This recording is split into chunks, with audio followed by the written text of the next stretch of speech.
E o Bom Dia Brasil começa hoje uma série de reportagens sobre cidades com um grande patrimônio histórico pelo país. A gente começa essa viagem por Goiás, na cidade que leva o nome do estado. A população estimada pelo IBGE é de quase 23 mil pessoas. A cidade de Goiás foi eleita Patrimônio da Humanidade em 2001 e é famosa por abrigar a casa em que Cora Coralina viveu. É um charme no coração do Brasil. Há quase 300 anos recebeu o nome de Vila Boa. Depois virou Goiás, Cidade de Goiás.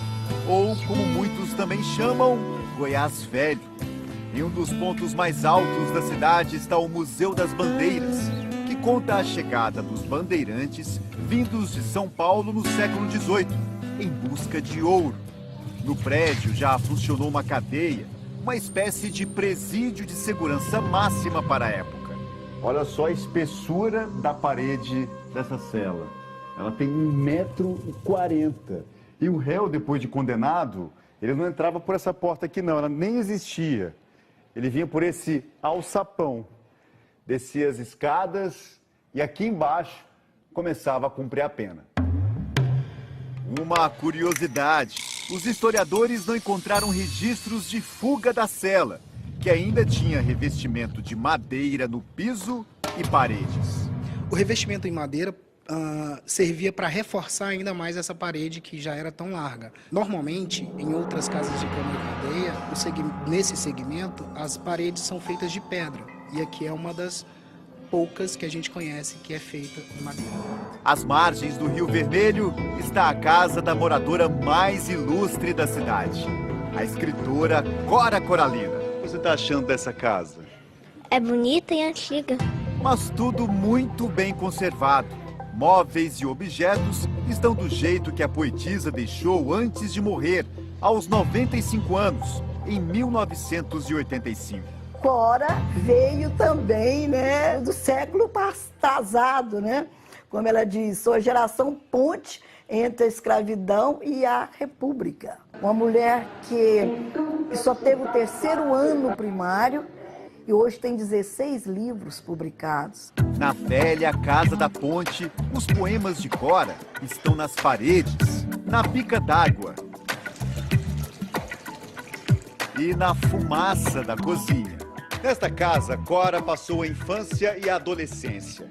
Casada aos 21 anos de idade, foi embora para São Paulo e só voltou quando tinha 67 anos para produzir muito. Produzir os seus famosos poemas e doces. Cora Coralina era uma doceira de mão cheia.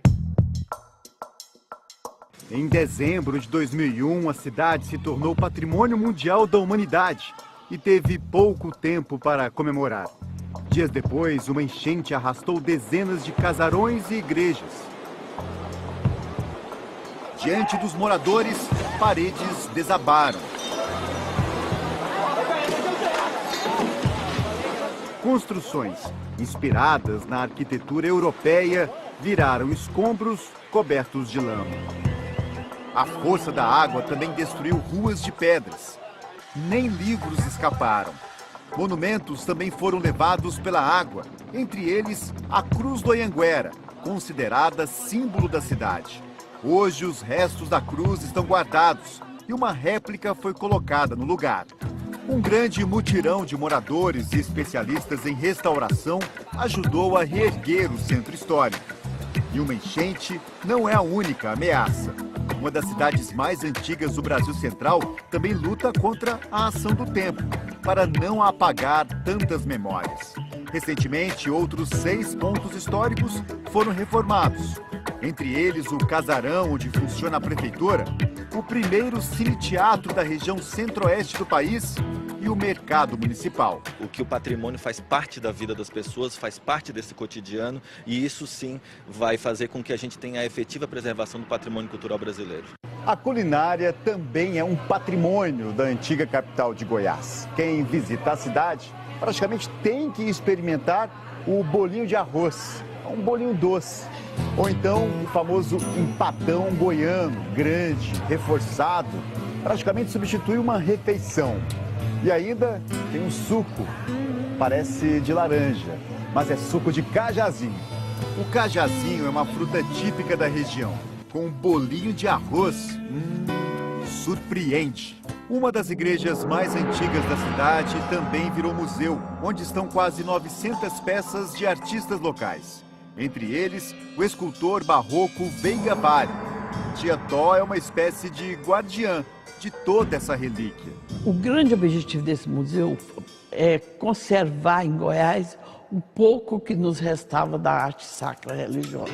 E encanta quem decide explorar os becos e ruas da cidade histórica.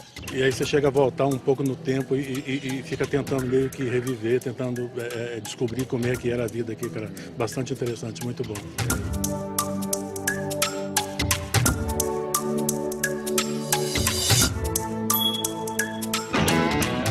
Vai dizer que não deu vontade de visitar, deu, né? E aquele bolinho de arroz, hein, César Tralli? Bora tomar café? Ai, que delícia, hein, Mari? Que coisa boa, né?